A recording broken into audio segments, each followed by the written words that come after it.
Hello everyone, welcome to Inspiration IAS Daily News Analysis. Today is 29th August 2023 and we are going to discuss important news articles of Hindu, Indian Express, PIB and Assam Tribune. आज का हमारा पहला news है Aditya L1 से related. Recently, after the successful landing of the Chandrayaan 3 missions, ISRO is all set to launch the next milestone in the space explorations and that is Aditya L1. Aditya L1 जैसे आप लोगों को पता होगा ये एक ऐसा स्पेसक्राफ्ट होगा या एक ऐसा प्रोब होगा which is going to explore the sun. So समझते हैं थोड़ा आदित्य L1 से रिलेटेड. न्यूज ये है कि द आदित्य मीन्स ऑब्वियस बात है sun is a planned coronography spacecraft to the study solar atmosphere that is solar corona outermost part. तो आदित्य L1 मिशन जो है उसका बेसिक ऑब्जेक्टिव ये है कि सूरज के जो कोरोनोग्राफी या जो कोरोना रिलीज होता है outermost surface of the sun उसको स्टडी करेगा.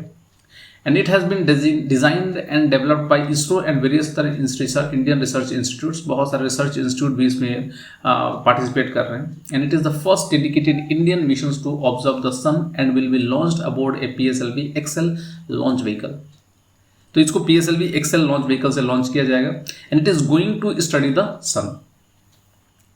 नेक्स्ट आदित्य L1 जो है it is the placement of a spacecraft. ये जो हमारा जो स्पेसक्राफ्ट है जैसे आदित्य L1 इसको हम लोग L1 मीन्स लैग्रेंगियन ऑर्बिट 1 पे हम लोग इसको प्लेस करेंगे. That is the sun earth system के बीच में जो L1 पॉइंट है वहां पर इसको प्लेस किया जाएगा जहाँ से ये सूरज की डायरेक्ट मतलब एक बिना एक्लिप्स के ये डायरेक्ट व्यू रखे और वहाँ से हर एक चीज़ डिटेल में इसको स्टडी कर सके. So Aditya L1 is a very good point to study the sun and it is a halo orbit around the Lagrange point 1. And according to ISRO the spacecraft will be placed in halo orbit around the Lagrange point L1 of the sun earth system. दूसरा, it is a satellite placed in the halo orbit around the L1 point has the major advantage of continuously viewing the sun without any एक्युलेशंस और eclipse. And this will provide a great advantage of observing the solar activities and its effect on space weather in real time. देखिए आमतौर पे why we are sending this missions actually जो सूरज के जो outer surface जो कोरोनोस्फेयर या जो corona release होता है वो उसके अंदर में कभी कभी क्या होता है ना कुछ बहुत सारा सोलर डस्ट और सोलर सुनामी जिसको कहते हैं इट इज़ वो बीच बीच में कभी कभी हमारे स्पेस में एक्सप्लोर होता है या स्पेस में सन इजेक्ट करता है एंड जिसके चलते ये चार्ज पार्टिकल्स होता है and this charge particle is to damage various installations like our satellites and various other space instruments जो हमारे धरती में कम्युनिकेशन में बाकी ऑब्जेक्टिव्स के लिए होते हैं. So after studying this whole cycle we can better placed our satellites ताकि जब ये इस तरह के सोलर इमिशंस हो या सोलर सुनामी आए तो हम अपने सैटेलाइट्स को बचा सकें. दूसरा, इसके अलावा और भी बहुत सारी चीज़ों का स्टडी किया जाएगा and this will provide a great advantage of observing the solar activities and its effect on space weather in real time. L1 is about 1.5 million kilometers from the Earth. धरती से लगभग 1.5 million kilometers है and it is expected to take more than 120 days for the spacecraft to reach the L1. लगभग 120 दिन लगेंगे इसको वहाँ तक पहुँचने में अपने designated orbit तक. दूसरा, remote sensing payload which will study the sun that is the visible emissions line coronagraph that is VELC for corona imaging and spectroscopy and CME. Solar ultraviolet imaging होगा telescope for photosphere and chromosphere imaging. And third जो होगा solar low energy X-ray spectrometer SoLEXS which is a soft X-ray spectrometer for sun as a star observation. And it also include the high energy L1 orbiting X-ray spectrometer which is a hard X-ray spectrometer for sun as a star observation.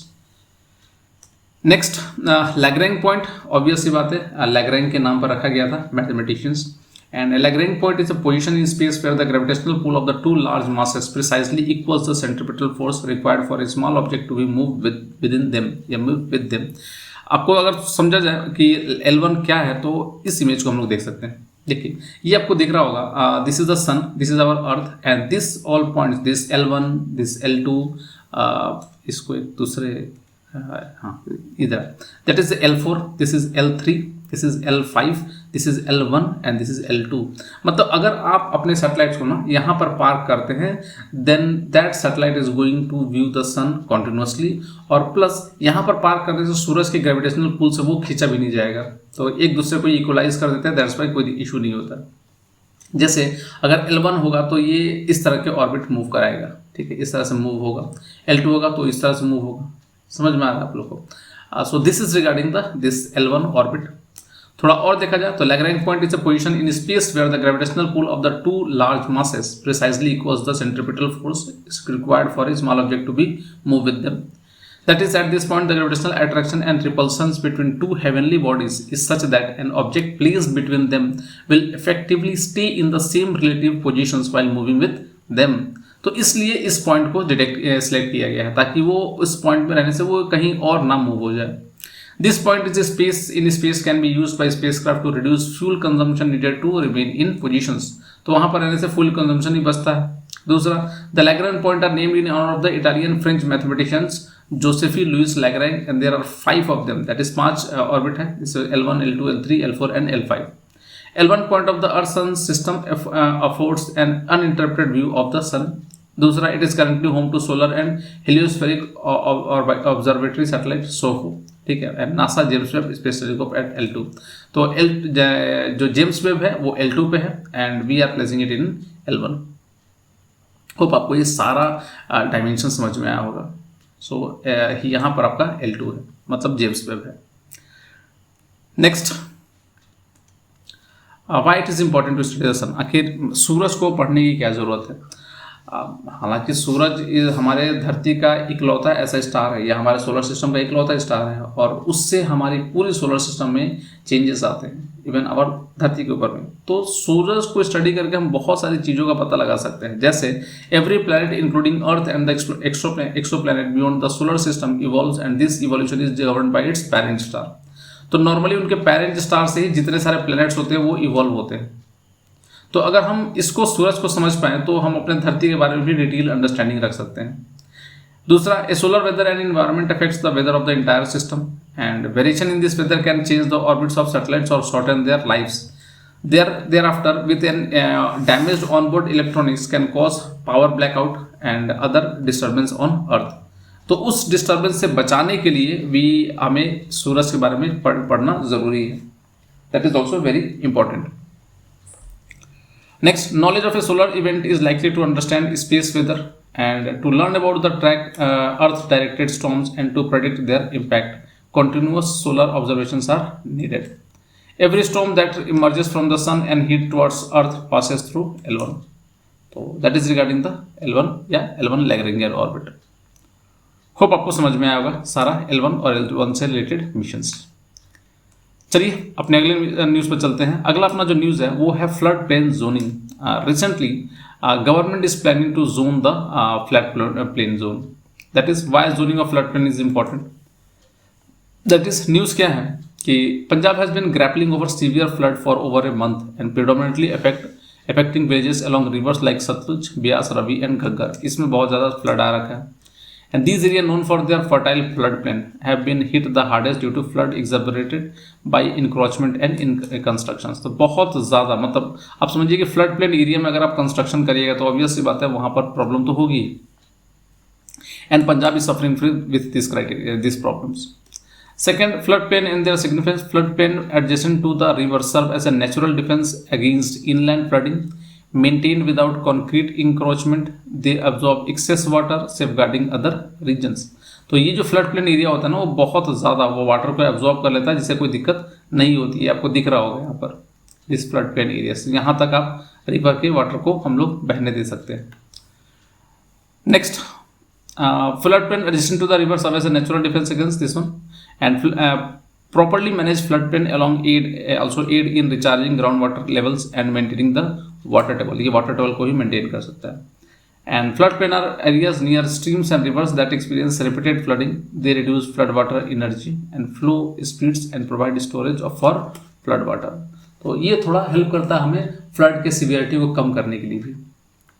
So this is regarding the floodplain zoning। Next, zoning of floodplain refers to the practice of categorizing and regulating different areas within flood-prone regions based on their vulnerabilities to flooding and intensity of the flood events. Next, this aim to manage land use and construction activities in these areas to minimize the risk associated with flooding, protected communities and infrastructures, and maintain the natural functions of floodplains.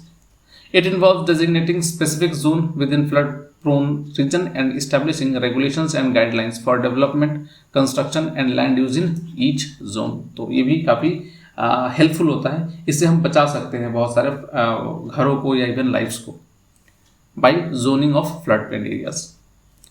So that is regarding the flood plain zoning. चलिए अपने अगले news पे चलते हैं. अपना अगला जो news है वो it is basically the statement given by our CJI Chandrachud ji. And he stated that कि fundamental rights were taken away by article 35A. उन्होंने कहा कि आर्टिकल 35A के चलते बहुत सारे लोगों का फंडामेंटल राइट्स लिया गया है. Means while article 35A was enforced that causes a severe damage to the fundamental rights of various individuals, basically the citizens. News क्या है थोड़ा समझते हैं. देखिए न्यूज़ ये है कि article 35A which empowers the JNK legislative to define permanent resident of the states and provide them special privileges denied fundamental rights to others. दूसरों के लिए फंडामेंटल राइट्स को डैमेज कर रहा है. तो दूसरों को लिए वो फंडामेंटल राइट्स डैमेज हो रहा है bye protecting under article 35A. दूसरा, this remark was made by the CJI while heading a constitution bench which is currently hearing plea against the central move to abrogate article 370. तो CJI ने कहा कि ये जो मतलब ये पॉइंट तब निकल के आया जब आर्टिकल 370 के एब्रोगेशंस के ऊपर में केस सुना जा रहा है, जब हियरिंग्स हो रही थी. तो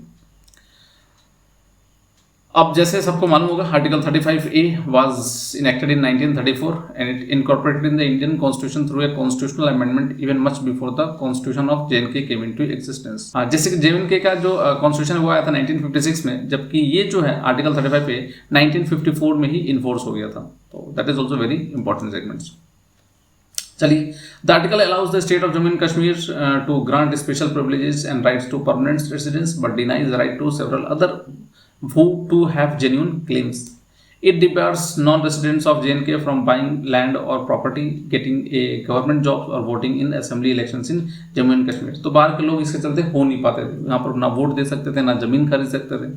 That was also a restrictions under Article 35A. Next ये है कि Article 35A gives the Jammu and Kashmir legislature a carte blanche, मतलब complete freedom to decide who all are permanent residents of the state. And permanent residents include people who were hereditary state subject as in 1927 when JNK was a princely state prior to its accession to the Indian Dominion in 1947. Article 35A confers on them special rights and privileges in public sector jobs, acquisition of property in the state, so scholarship and other public aid and welfare. Article 35A was incorporated into the Constitution of India in 1954 by the presidential order following the 1952 Delhi Agreement between the then central government and the then PM and JNK Sheikh Abdullah. ठीक है, उस दौरान इसको पास किया गया था, sign किया गया था. And the Delhi agreement extended Indian citizen to the state subject of the JNK. ठीक है, ये भी वहाँ पर इन्फोर्स हुआ था. उसके अलावा the presidential order was issued under article 370 article clause 1 sub clause B D of the constitution allowing the president to make certain exceptions and modifications to the constitution for the benefit of the state subject of JNK. तो JNK के लिए president अलग से special order निकाल सकते थे. Article 35A was added to the constitution as a testimony of the special consideration of the Indian government accorded to the permanent resident of JNK. तो JNK के जो permanent resident है उनको स्पेशल फैसिलिटीज मिलती है. एंड ध्यान रखना ये फैसिलिटीज ही कहीं ना कहीं उन्हें प्रोटेक्शन प्रोवाइड कराता है. So this is regarding the आपका आर्टिकल 35A.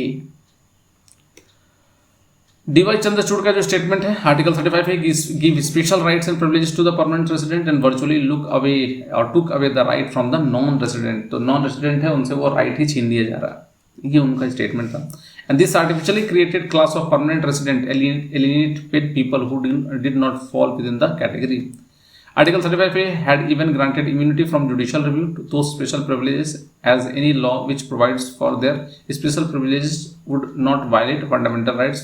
ठीक है, like Article 14, Article 19 Clause 1, Article 21, Article 22.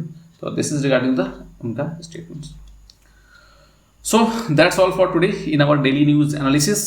आज के लिए इतना ही. And if you want the PDF lecture of this video, you can always download it from our Telegram channel, that is Inspiration IS.